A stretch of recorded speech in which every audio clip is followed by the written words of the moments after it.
أعوذ بالله من الشيطان الرجيم بسم الله الرحمن الرحيم يا أيها الذين آمنوا اتقوا الله حق تقاته ولا تموتن إلا وأنتم مسلمون سورہ ال عمران 102 نمبر آیات تے سلورم سپارہ دا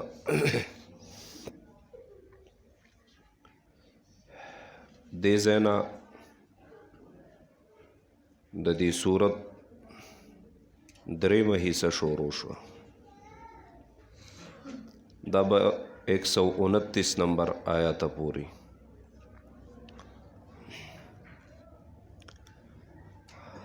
دیکھے ذکر د جہاد دے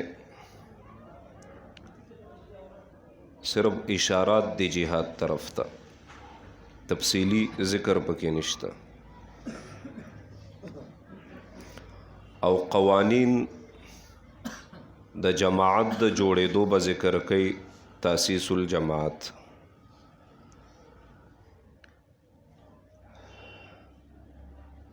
بیا په دې کې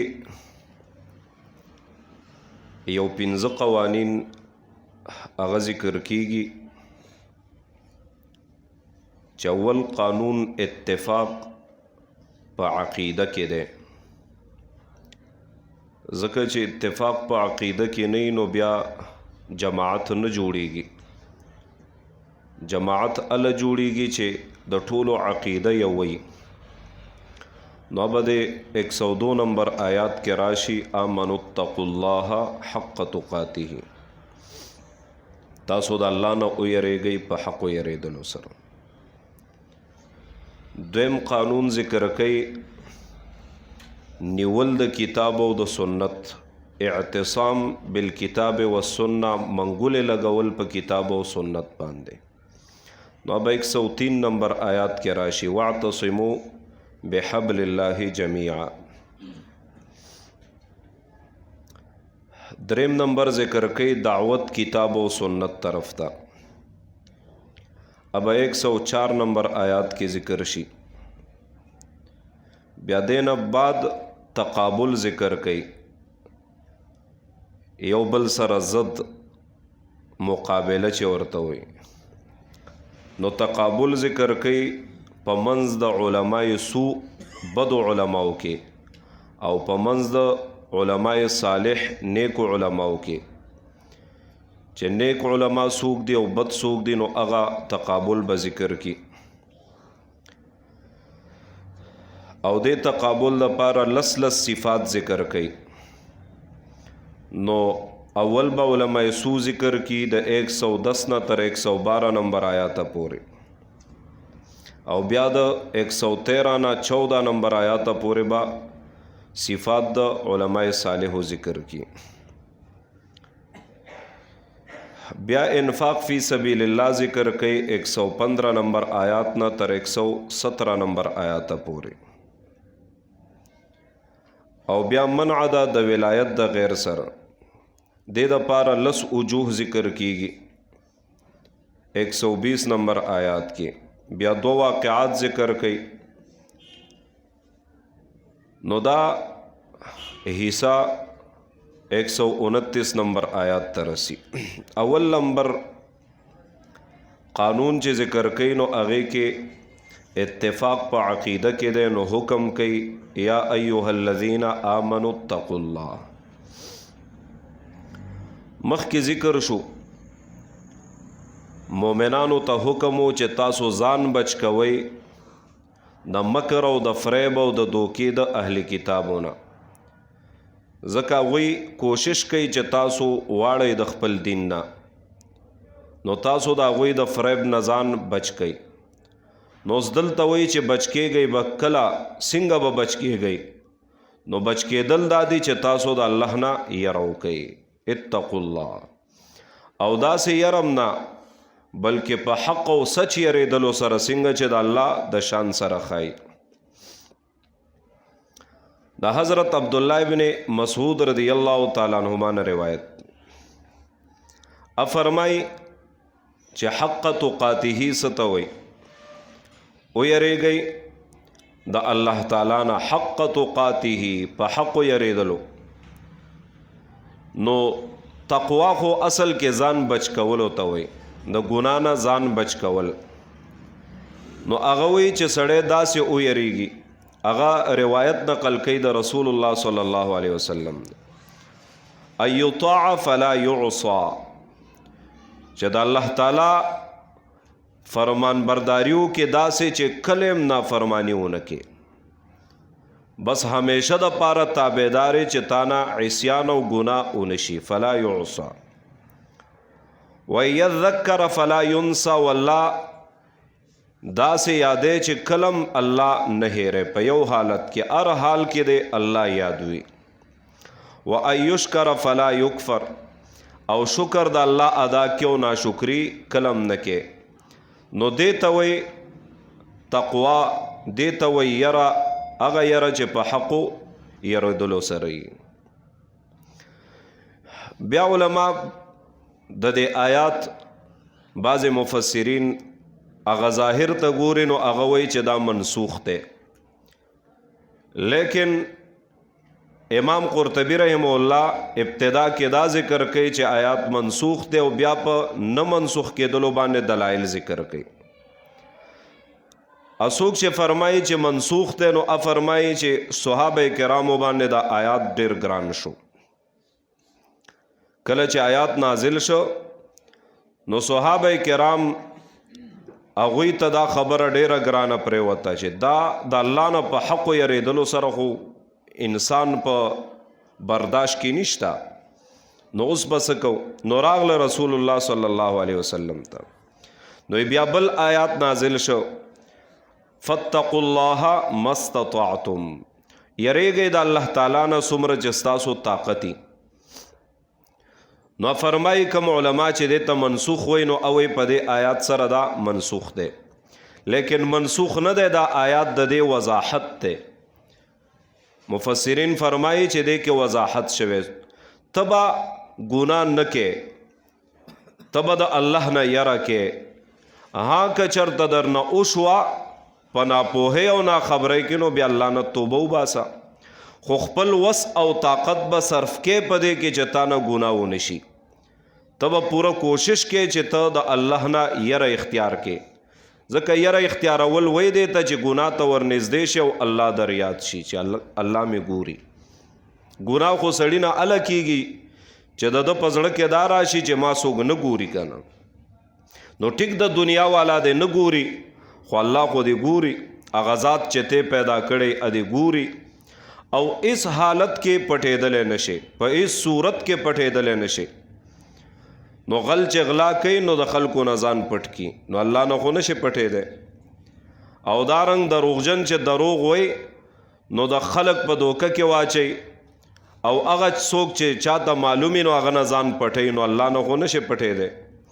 اره ګناه په دې ترتیب سره کیږي. نو چې کلم الله یادې او الله ستا په زړه کې یو ګناه کې، او تو چې الله مې ګوري، نو ګناه به په خپله پرېږدی بیا زیبتې. نو ځکه فرمای حق تقاتی. او بعضې فرمایي چې حق یریدل دی ته وایي چې ته کم یو د دین کار کې، نو ته د ملامتګر د ملامتیا نه پکې نه یریږي. ځکه د دین کار چې کې نو خلک به د ملامته کوي. یو سړی جهاد کوي، نو اول په کور کې ورته خلک لګي، د ټولو کې تکړه ته راغلی چې جهاد کې، دا نور نشته، دا دونه دنیا ګرځي.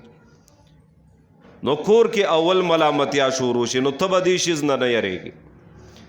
د دین کار کې نو بعضې خلک مور پلار چې هغه دیندارۍ ته څوک نه پرېږدي، یا ملګري دوستان مړه تا ځان نه شیخ جوړ کړی دی، بس مونځ دی او مسجد دی، دې نه به نه یریږي. بس پرېږده داسې خلکو سره تعلق، د الله سره تعلق جوړ کا. نو فرمایي چې ولا تأخذکم فی الله، او نه دي نیسي تاسو په باره د دین د الله کې ملامتیا د ملامتګر، لومة لائم، هغې نه به نه یریږئ، ابه نه نیسئ تاسو. بیا فرمایي چې کله کله داسې شي یو مسله په انسان باندې راشي نو دی په هغې کې د الله نه یره هغه د زړه نه وباسي چې یاره اوس خو که زه دا په ځان راولم نو خلک به وایي چې تم دا کارونه کې نو مفسرین فرمایي چې کله یو مسله په تا راله نو حق بیانوه، حق مه پټوه. مسله ستا د مور پلار خلافي او ستا گواهی په هغې کې نو ته د مور پلار خلاف گواهی ورکا د الله د یرې نه. ستا مور پلار ملامتی نو د هغې خلاف گواهی ورکا د الله د وړاندې په دې شیز کې د مخلوق خاطر مه کوه. نو دغه ذکر کوي په هره مسله کې چې تا ته مسله پیش شوه نو په هغې کې د الله نه یریږه، نو دا حق یریدل دی بس. او دغه شیز مونږ نه پاتې ځکه چې معمولی مسله په ځان یا په خاندان او رشتہ دارو راشي نو بیا مونږ مسلې نه رسته شو. نو مونږ ته دغه ښیي چې تاسو د الله نه ویریږئ په حق یریدلو سره. او حق یریدل دا دی چې کله مسله راله نو ډاډه گواهی کوه، اگر کاغذ ستا خلاف ولی نه بخپله دې ګناه کړې ده او ګناه کې اخته یې ستا خلاف دی نو د ځان خلاف گواهی مو کو چې بس ګناه ده شوې ده رانه. یا ایها الذین آمنوا اتقوا الله حق تقاته ولا تموتن الا وانتم مسلمون. ممرئ تاسو مگر په داسې حال کې چې مسلمانان یې. نو دا پته خو چاته نشته چې زه به اوس مرمنو نو دې کې نفع د دې مرګ نه ده چې تاسو ممرئ مگر په داسې حال کې چې نفع د دې نه ده چې تاسو اسلام په یو حال کې مه پرېږدئ. هر حال کې مسلمان نو چې مرګ راځي خود به خود مسلمان به مړ شي. نو چې ته اسلام پرېږدې نو حکم دا دی چې تاسو اسلام مه پرېږدئ، هسې نه چې دغه وخت کې مرګ راشي څه پته لګي. نو ممرئ تاسو مگر په داسې حال کې چې تاسو مسلمانان یې. دا داسې مثال دی لکه یو سړی چاته وایي هلکه مونځ مه کوه مگر په داسې حال کې چې ته د الله نه یریږي. نو دا د مونځ نه خو منع نه ده، دا منع د دې نه ده چې ته مونځ کې ولاړې او د الله نه دې بیا مې یره نه نو بیا پیسه مونځ ته ودرېږه، خو په داسې حال کې چې ستا په زړه کې د الله یره یي الله نه یریږه نو مونځ ته ودرېږه. نو فرمایي ولا تموتن ممرئ تاسو الا وانتم مسلمون مگر په داسې حال کې چې تاسو مسلمانان یې. واعتصموا بحبل الله جميعا ولا تفرقوا واذكروا نعمة الله. دا دویم قانون ذکر کوي اعتصام بالکتاب والسنه. منګولې لګول د الله په کتاب او په سنتو باندې. کامیابی به کله یو دا چې اتفاق پیدا شي نو د ټولو اتفاق په سره واستو په آمنو سره او په اتقوا الله. ځکه چې الله نه یریږي او ایمان دی نو مسلمان نو ټول مسلمانان دا بیا متفق شو نو یو ډله شوه. نو چې کله یو ډله شوې نو بیا کامیاب شوې. دویم واعتصموا بحبل الله منګولې ولګوئ په پړي د الله باندې. حبل الله اعتصام وی مضبوط نیولو ته یو شی مضبوط ونیسئ دا ګوتې پکې ورخښې کې داسې. تفسیر سمرقندی فرمائی واعتصموا بحبل الله اطلبوا النصرة من الله. طلب کئی امداد دا اللہ نا لا من القبائل ولا من العشیر. نه د قبایلو د عشیرو خپلوانو قبایلو نه نصرت او امداد مه طلب کوئ بلکې د الله نه طلب کوئ. نو تاسو واعتصموا بحبل الله. حبل علماء ډېرې معنی کړي. مفسرین فرمایي حبل عهد ته وایي وعدې ته، حبل قرآن ته وایي، حبل دین ته وایي، حبل طاعت ته وایي، حبل اخلاص د توبې ته وایي چې اخلاص سره سړی توبه وباسي، حبل جماعت د مؤمنانو ته وایي، حبل اخلاص ته وایي، حبل توحید ته وایي. دلته څه مراد دی؟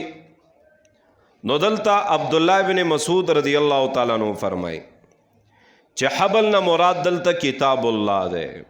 حبل الله اے کتاب الله کتاب الله هو حبل الله الممدود من السماء الى الارض. عبداللہ ابن مسعود رضی اللہ عنہ فرمائے حبل الله دا کتاب د الله دی چې دا الله تعالی را لېږلی دی دنیا ته، د اسمان نه دنیا ته را لېږلی دی. او دارنګ زید ابن ارقم رضی الله تعالی عنہ فرمایي حبل الله هو القرآن. حبل الله دا قرآن دی. څنګه چې انسان په پړي سره هغې ته بچو حاصلېږي، سړی یو کنده کې غورځېدلی دی نو نشي راوچتی دی، نو بل کسی پړی ور واچوي نو پړی دی اونیسي نو یا خو دا کس راکاږي دا راوځي، او یا دی راکاږي نه صرف اونیسي هغه لاندې سړی خپل کوشش کوي په هغه پړي د کندې نه ځان بهر راوباسي. نو دا دنیا م یو کنده ده، دا ټول پکې پراته دي، او دغې کنده کې اوس د الله د طرفه یو پړی راغی چې هغه کتاب الله دی. نو کم کس چې ځان دی کتاب الله سره اونخلی عمل پې وکړي او کوشش وکړي نو د کندې نه به بهر وځي، او که نه داسې اونکي نو بیا خو د کنده کې پروت دی نو بیا بهر وتل ممکن نه. نو د دې وجې علما فرمایي چې حبل الله نه مراد کتاب د الله دی. واعتصموا بحبل الله جميعا، منګولې ولګوئ په پړي د الله باندې جميعا ټول، ولا تفرقوا اے لا تختلفوا فی الدین، اختلاف مکوئ تاسو په دین کې که اختلاف الیهود والنصارى، پشان د اختلاف د یهود او نصاراو، هغې په دین کې اختلاف کو نو تاسو اختلاف مکوئ. بیا دی ولا تفرقو دې ځای کې امام قرطبی رحمه الله ډېر تفصیل ذکر کړی، او بیا ذکر کړی دی چې تاسو تفرقې اختلاف مه جوړوئ، ډلې ډلې مه کېږئ، ډله بازي مه کوئ، ډلې مه جوړوئ. نو بیا څه احادیث نقل کړي دي، فرمایي چې یهودیان 1 ډلې یا 2 ډلې هغوی تفرقه جوړه کړه، نو خپل منځ کې 1 یا 2 ډلې جوړ شو، او نصارم همدغه شان 2 ډلې جوړ شو، او دا امت دا به 3 ډلې جوړیږي، او په 3 ډلو کې به ټول جهنمیانی سیوا د یو نه. نو صحابه کرام عرض کوي من هم یا رسول، څوک دی د الله محبوب پیغمبر دا؟ نو فرمای هغه څوک دی چې هغې د الله کتاب او د الله د رسول سنت خپل کړي، بدا به نجات والای، نور ټول به جهنم والای. بیا امام قرطبی رحم الله په دې کې یو څو ډلې هغه ذکر کړي دي. فرمایي چې د دې نه څوک مراد دي؟ نو یو 6 ډلې غټې ذکر کړي، یو حروریه، قدریه، جهمیه، مرجعه، رافضه، جبریه، او بیا دې ټولو کې 12 ډلې تقسیم کړي چې دا هر یوه ډله په 12 ډلو سره تقسیم ده. نو د هغې بیا تفصیل هم ذکر کړی دی. نو چې هره ډله په 12 سره تقسیم شي نو دا تقریبا 72 ډلې راځي. نو 72 ډلې دغه خلق ذکر دي چې په دې یو ډله کې 12 ډلې 12 قسمه خلق دي.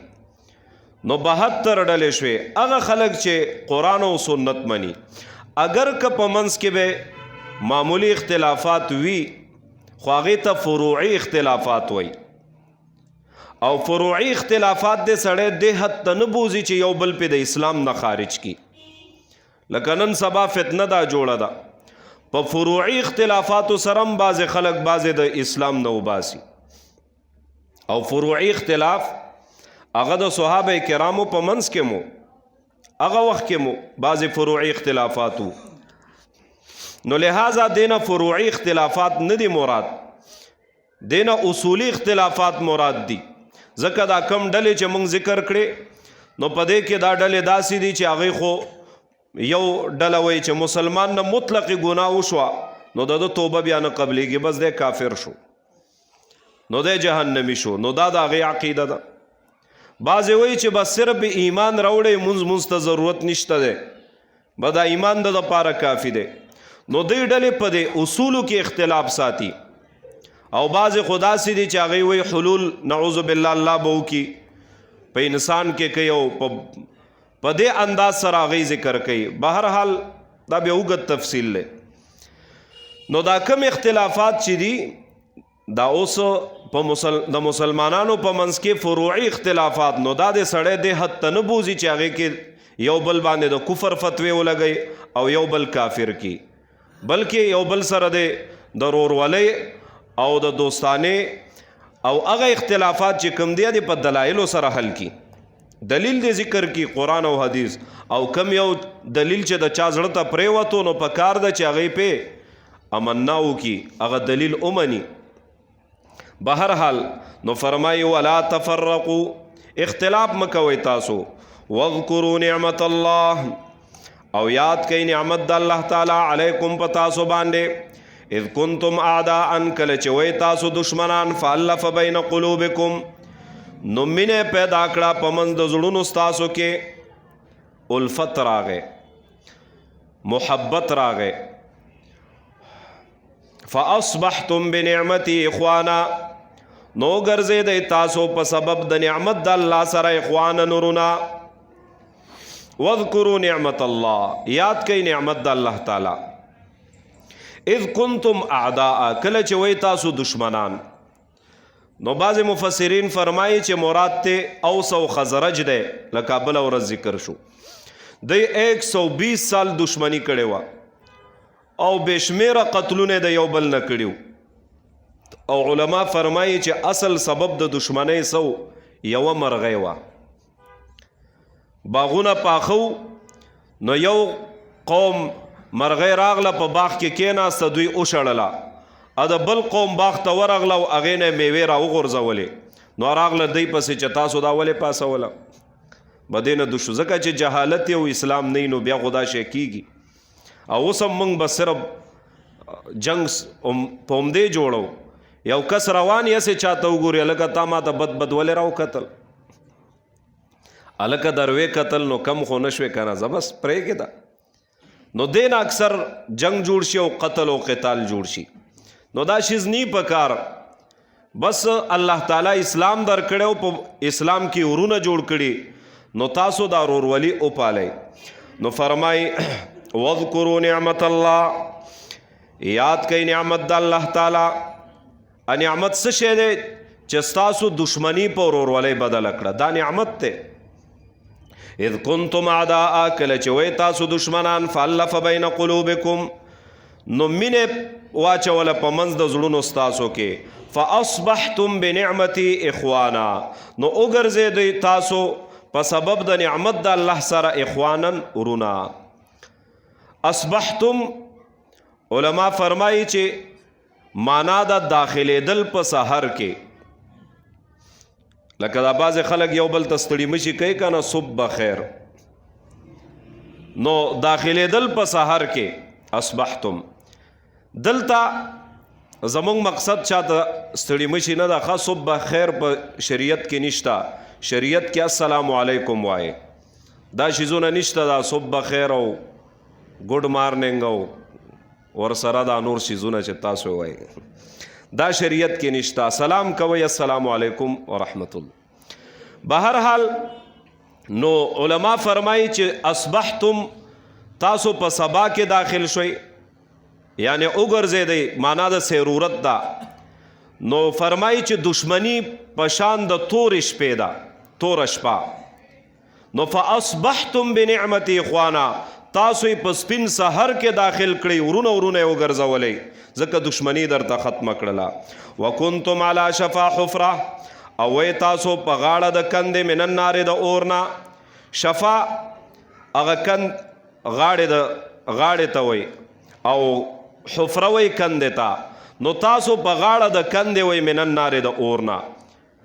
لکه یو سړی په خطرناک ځای ولاړ او ملګری راشي د تراخ کې بل ځای ته بوزي، نو تاسو د جهنم په غاړه ولاړ وئ، اسلام راغې تاسو یې دې ځای نه بچ کړئ جنت ته داخل کړئ نو چې دا عظیم نعمت در باندې الله وکړو نو تاسو اوس یو بل سره اختلافات مه کوئ فانقذکم منها نو بچ کړئ تاسو د هغې نه کذالک هم دغه شان یبین الله بیانې الله تعالی لکم تاسو ته آیاتونه خپل لعلکم تهتدون دې دپاره چې تاسو په هدایت شئ نو دا دې دپاره بیانوي چې تاسو په نیغه لار شئ او په سیده لار روان شئ وصلی الله تعالی علی خیر خلقه محمد وآله واصحابه اجمعین